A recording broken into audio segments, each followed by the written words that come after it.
When most people think about the AI build out, they think about chips, they think about NVIDIA GPUs, massive data centers, new power plants, natural gas turbines, nuclear power, cooling systems, and all of that matters. But there's another part of the AI infrastructure build out that investors need to understand. AI does not just need more power, it also needs to waste less power moving data. GPUs don't work alone, they consistently communicate with other GPUs, servers, switches, storage systems, the entire computing cluster. So every time that data moves, it uses energy, it creates heat, and that puts pressure on the network. This is where fiber optics, photonics, optic engines, transceivers, co-packaged optical equipment come into play. So now let me be clear. Fiber does not replace all the electricity or anything like that. Light doesn't eliminate all the cooling needs. Chips, the switches, lasers, transceivers still require power. That opportunity is much simpler than that. Optical technology may help data centers move more information while wasting less energy while doing it. So today, I'm going to break down the entire AI optics stack. So from Corning's fiber to Arista's and Broadcom's networking technology to Coherent and Lumentum's optical components, and finally to a more speculative company called Poet Technologies. And this video is not about just one company. It's going to be about a watch list, if you will, and a risk management video. Just a quick reminder before we begin, this video is for educational and informational purposes only. This is not financial advice. Anytime you're dealing with investing or options, make sure you do your own research and make your own decisions. To understand why optics matter, we first need to understand what makes an AI data center different. A traditional data center processes plenty of information, but an AI data center is basically like a gigantic data moving machine. During the training of an AI model, large numbers of GPUs are going to be needed to do that work. They need to work together. Those GPUs are not just sitting there doing completely separate jobs. They're constantly exchanging information. One GPU completes part of a calculation, it sends that information to another GPU, that GPU responds. The process repeats over and over again. This creates what the industry calls an east to west traffic. So, north south traffic usually refers to the information like entering and leaving a data center. East west traffic is the communication happening inside the data center. You don't really need to know that, but it's just something of interest. So GPU to GPU, server to server, rack to rack, cluster to cluster. With AI, that internal traffic can become enormous. That means the network can't be treated like an afterthought. You have to own the fastest GPUs in the world. But if those GPUs spend too much time waiting for information, then you're not just receiving the full value of computing power you purchased. It's like buying 20 race cars and forcing all of them through one lane toll booth. The cars are fast, the connections between them is the bottleneck. That brings us to an important term. So, power per bit. This is a term that gets used in these particular scenarios. We shouldn't ask how fast the network moves data. We should ask how much power does it take to move that data, every bit of that data. At AI scale, even small amounts of wasted energy can become a major infrastructure problem. Let's make copper versus light as simple as possible. Copper moves data using electrical signals. Fiber optics moves data using light. So copper has worked extremely well for a very long time, and it's not going anywhere.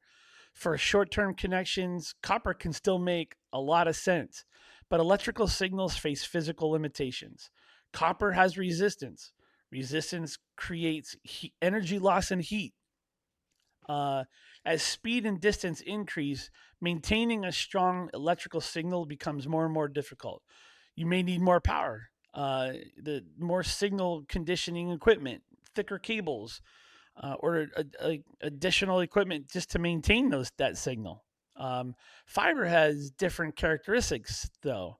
Optical signals can travel further with less signal loss. Fiber can also have higher bandwidth density. Um, and fiber cables can be a lot thinner. They're lighter than the large bundles of copper. They're also there's a clarification here that matters. Light doesn't remove electric from the system. Okay, the lasers creating a light still requires electricity. The transceivers still require electricity. The switches, chips, cooling systems, the buildings still require electricity. The advantage is that the optics may help reduce the amount of power being wasted while the data is moving. So this isn't really electricity versus light. It's about using electricity more efficiently by using light to transfer the data that's going to make sense. The networking bottleneck comes down to three connected problems: power, heat, and bandwidth. Every watt used moving data is a watt that can't be used for additional computing. When some of that electric becomes heat, the data center needs even more power to remove the heat. So inefficiency can hit you twice. First, you use the electric moving the data. Then you use additional electricity cooling the equipment. Meanwhile, the amount of data being moved keeps increasing. This is why companies are developing technologies such as co-packaged optics. Co-packaged optics brings the optical connection closer to like the main switch chip. It shortens the distance that the high speed electric signals has to travel before being converted into light. So shorter electrical distance can mean less signal loss and potential battery or power efficiency, right? So like Broadcom's Bailey platform, the 51.2 terabyte per second co-packaged optics Ethernet switch platform. This optics um, interconnect can be operated at approximately 70% lower power than pluggable transceiver solutions, right? So you're saving a lot of power by using things like this. That doesn't mean that the entire data center uses 70% less electricity, by the way. The claim applies to Broadcom's optical interconnective compared with pluggable transceivers. Arista also has XPO architecture that um, it reduces networking racks by up to 75%. So it says XPO can save up to 44% of floor space compared with traditional plug-in optics. So those companies are very specific examples. They're not universal guarantees, but fewer networking racks can mean less floor space, less power distribution, less cooling infrastructure, less construction complexity. Faster is good. At scale, efficiency is a lot better. The first company in our stack is Corning, ticker symbol GLW. Most people know Corning as for like Gorilla Glass, but Corning is also a major supplier of optical fiber, cables, and connectivity products. So when hyperscalers build out enormous AI data centers, they need a tremendous amount of physical connectivity. In January 2026, Corning and Meta announced a multi-year deal worth up to $6 billion. So Corning is expected to provide optical fiber, cable, and connectivity solutions for Meta's advanced AI data centers. Now, this isn't a laboratory experiment. This is a major hyperscaler committing real money to optical infrastructure. Corning's first quarter 2026 results also showed strong demand. Core sales increased by 18% year over year. Optical communications sales increased 36%. And Corning is not just a pure AI play, it has several different business segments. But inside this particular theme, Corning represents a physical foundation. Before the optical engine works, before the transceiver works, and before the data center reaches another rack, or the data rather, some must manufacture that fiber and connectivity carrying that light. That's Corning's role in the stack. It's where the picks and shovels layer of the AI optics build out, really. Next, we move from physical fiber into networking fabric. So, Arista Networks, ticker symbol ANET, builds high performance networking systems and switches. Now, Broadcom, ticker symbol AVGO, supplies critical switch silicon, and they're developing co-packaged optics technology. Arista reported first quarter 2026 revenue at 2.7 billion. That was an increase of 35% from the previous year. Now that growth tells us the networking side of this AI build out is not some distance theory. Customers are spending money today. Arista's XPO architecture is designed to place optics closer to the switching system. So Arista says, oh, the design can reduce the networking racks by up to 75%. It also says it can reduce floor space. 44% less floor space is needed with these components versus the pluggable optics. Broadcom approaches the opportunity from a little bit of a different part of the stack. Its Bailey platform combines power switch silicon with co-packaged optics, right? So Broadcom says the optical interconnect can operate at approximately 70% lower power than pluggable transceiver solutions. Again, so that is the interconnect comparison. It's not a claim that the entire data center uses 70% less electricity. Like I said before, it's a simple way to think about it. These companies in this is that Arista helps build the networking fabric. Broadcom supplies a lot of the technology, powering, and switches. Both companies have strong businesses, but with that also they carry high expectations. Great businesses can still become poor investments if the valuation becomes unreasonable. All right, so now we move into the optical component layer. Coherent trades under the ticker symbol COHR, and Lumentum trades under the ticker symbol LITE. These companies provide products such as lasers, optical opponents, and data center transceivers. A transceiver helps convert electric information into optical signals. And then that converts optical signals back into electrical information at the other end. So Coherent says its Datacom transceiver products supports a wide range of speeds. The range extends from a much lower latency or a slower latency products to coherent devices operating above that 1.6 terabyte per second. Lumentum offers high bandwidth transceivers for AI and cloud data centers. Now, its product lineup includes 800 gigabyte and 1.6 terabyte OSFP modules.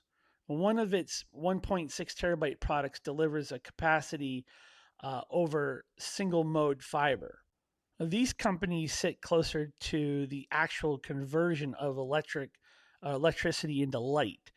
That gives them direct exposure to growth of high-speed optical networking.